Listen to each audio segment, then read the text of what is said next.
Mercantilism is an economic relationship between two regions, such as a mother country and its colony. Mercantilism is important to understand because it explains not only a lot about the world in the time we're studying, the 1500s and 1600s, but it also explains a lot about the world as it progressed through the 1700s, 1800s, and into the 1900s. Many scholars would say that World War I and World War II were wars over natural resources caused by mercantilist policies. Indeed, many countries still enact mercantilist policies to this day. It is unfortunate that the economics that underlay a lot of wars and conflicts are so little understood by the general public. Before we take up the mercantilism chart, we need to cover a few basic ideas. The best way to approach mercantilism is by putting ourselves into the position of the people who advocated it in the 1500s and 1600s. Let's imagine that our class is a group of advisors to a king. Of course, being a king, he's concerned about getting more money into the treasury, as well as making sure his country is wealthy, which will allow him to bring in more tax revenues, of course. So he is going to ask us for a policy recommendation for creating a wealthy country. One option is simply to tell him to sponsor privateers to sail around the world, capturing ships laden with silver and other riches. Capturing one of those ships would bring in a huge haul, wouldn't it?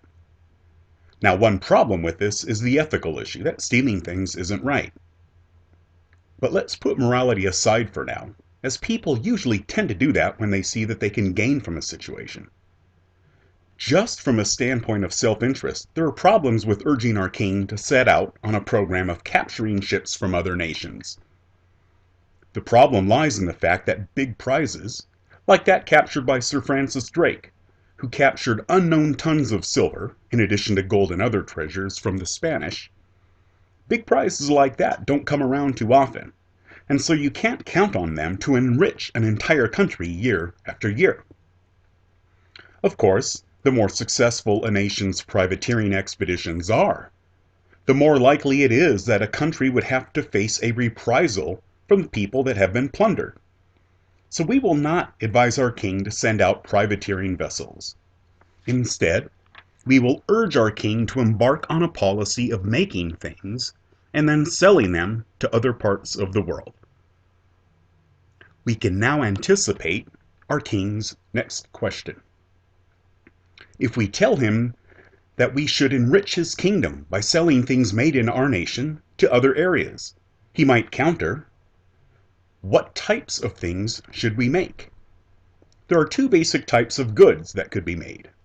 Raw materials, on the one hand, and manufactured goods, sometimes called finished goods, on the other. Raw materials are things that are taken directly from the soil, such as crops or lumber, chopped from trees, or minerals extracted from mines. Manufactured goods would be the things that are worked or refined before being sold to consumers, such as swords and clothing.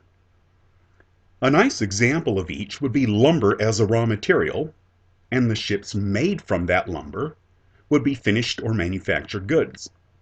Another example would be wool, fleeced from sheep as a raw material, but wool clothing as a manufactured good. Okay, so what types of goods are we to advise our king to have this country make? What types of goods would bring in the most revenue? Raw materials or manufactured goods? Obviously, we're going to want to tell our king to have this country make whatever is more likely to bring in a lot of money. So what is it? What types of goods do you think would, in general, bring in more money? Raw materials or manufactured goods? Take a few seconds and think about what types of goods would generate the most revenue. The answer is manufactured goods. As a general rule, manufactured goods bring in a lot more money than raw materials. Back in this time, it was noticed that the cost of iron nails and cannon cost much more than the iron that constituted these objects. In a similar fashion, wool clothing would cost a lot more than the price of the wool that went to make up the clothing.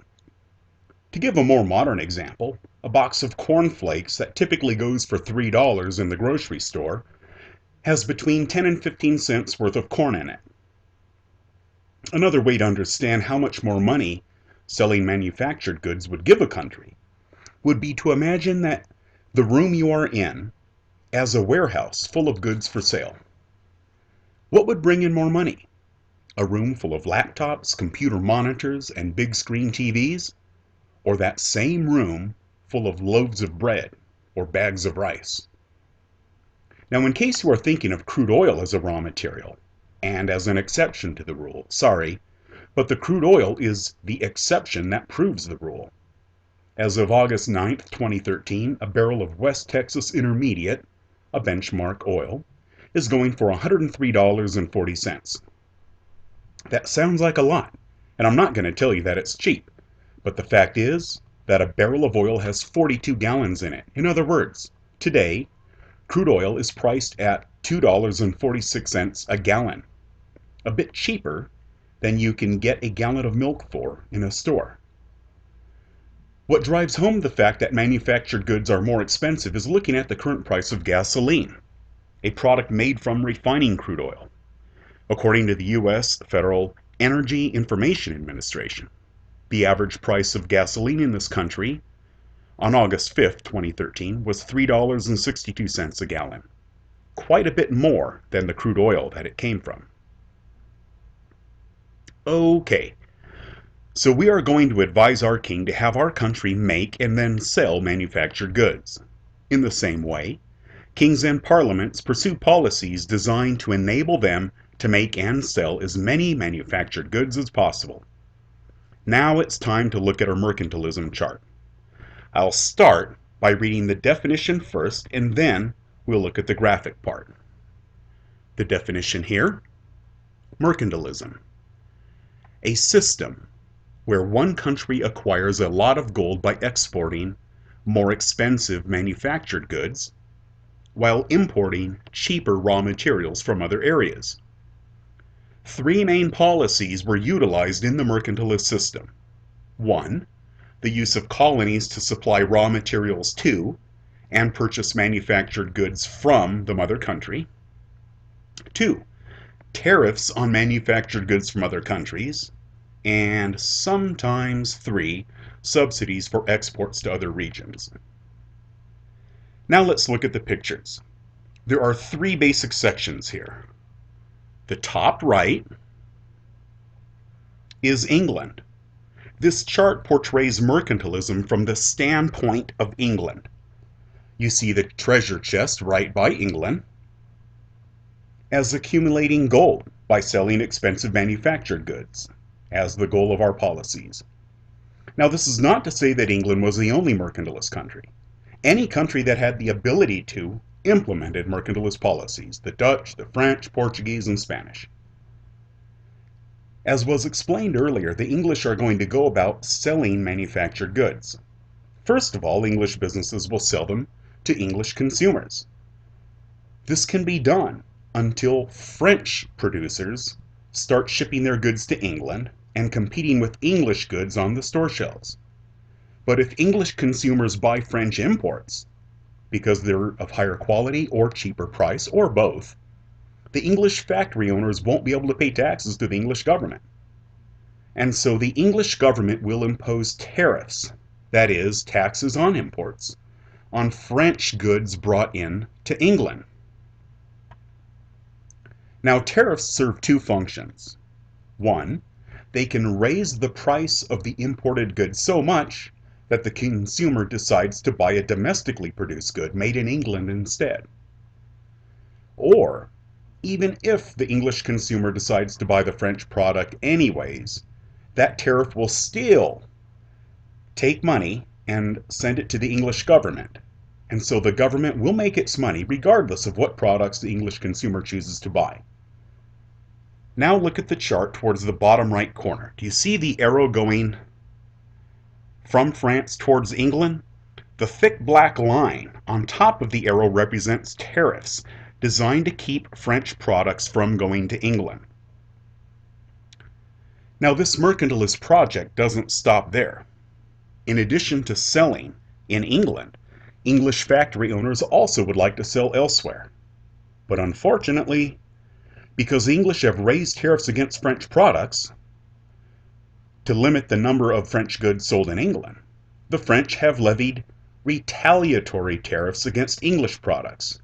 And so English products aren't likely to be sold in France. So where else can English products be sold? In English colonies. And so one function of colonies is to provide a market for manufactured goods from the home country, the mother country. Do you see on the chart an arrow that goes from England to the American colonies? There is a factory with a smokestack right next to it. That arrow represents manufactured goods made in England, shipped to America, and sold to the colonists there. Of course, they really didn't have factories with smokestacks back then. Their factories would have been what we would call workshops. And in order to keep the French products from competing with English products on American stores, tariffs are levied. That is shown in the black line next to the arrow, the left of the arrow that is pointing from France towards America. As more and more English are working in workshops, taking wool and turning it into clothing, or taking lumber and turning it into ships, there is a greater demand for the raw materials that are being turned into manufactured goods. Remember the colonies that consume the manufactured goods from England, the mother country? They are going to pay for those manufactured goods by selling raw materials to England. And so England's workshops will receive whatever raw materials that England itself can't provide from its colonies, in this chart, America. Up to this point, mercantilism sounds very intuitive, like a good thing for a country. These mercantilist policies will help protect English factory owners from foreign competition, and the colonies will consume all the manufactured goods that the English themselves can't or don't buy. And these same colonies also provide raw materials for English factories.